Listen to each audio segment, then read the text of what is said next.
জয় জগন্নাথ। আজ বানাবো কর্মাবাইয়ের খিচুড়ি, যেটা ছাড়া প্রভু জগন্নাথ দেবের ভোগ অসম্পূর্ণ। কথিত আছে কর্মাবাই হলেন প্রভু জগন্নাথ দেবের একজন নিবেদিত প্রাণভক্ত, যিনি প্রত্যহ সকালে স্নান ধ্যান সারার পূর্বেই প্রভুর জন্য এই সহজ সরল খিচুড়িটি বানাতেন। আর প্রভু নাকি তার বাড়িতে এসে স্বয়ং তার হাত থেকে এই খিচুড়িটি খেতেন। তারপর এক সন্ন্যাসী তাকে বলেন, ভগবানের ভোগ নাকি সবসময় শুদ্ধাচার মেনে স্নান করে তারপর প্রস্তুত করা উচিত। সেই কথা পালন করতে গিয়ে কর্মাবাই ভগবানের ভোগ প্রস্তুত করতে দেরি করে ফেলেন, আর ভগবান কিন্তু তখন তার হাত থেকে আর সেই প্রসাদ খেতেন না। এই ছিল আজকে কর্মাবাইয়ের খিচুড়ির গল্প। তাহলে চলো এই খিচুড়িটি বানাতে কি কি উপকরণ লাগছে প্রথমে দেখে নিই। এখানে যেহেতু আমি অল্প পরিমাণেই বানাবো, তাই হাফ কাপ নিয়েছি সোনামুগের ডাল আর হাফ কাপ গোবিন্দভোগ চাল। ভালোভাবে ধুয়ে এই 15-20 মিনিটের মতো ভিজিয়ে রেখেছিলাম।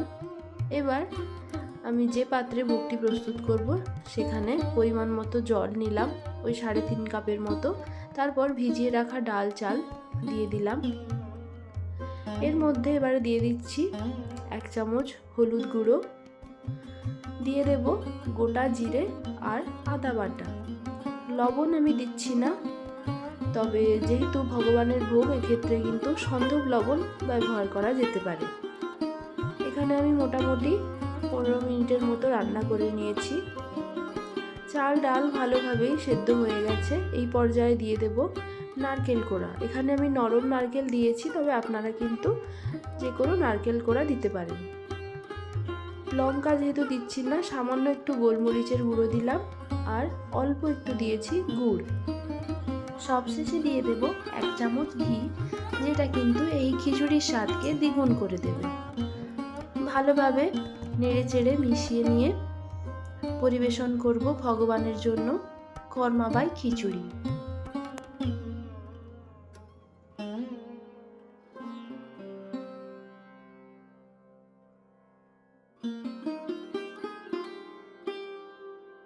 কলা পাতায় পরিবেশন করছি জগন্নাথ দেবের প্রিয় বাল্যভোগ কর্মাবাই খিচুড়ি।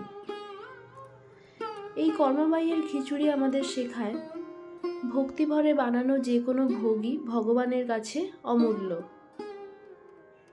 কোনো রকম কঠিন আচার বিচার শুদ্ধচার না মানলেও কেবলমাত্র ভক্তি দিয়ে প্রস্তুত করা ভোগই কিন্তু ভগবানের কাছে গ্রহণযোগ্য।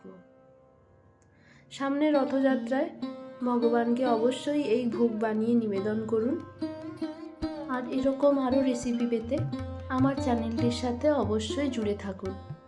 জয় জগন্নাথ।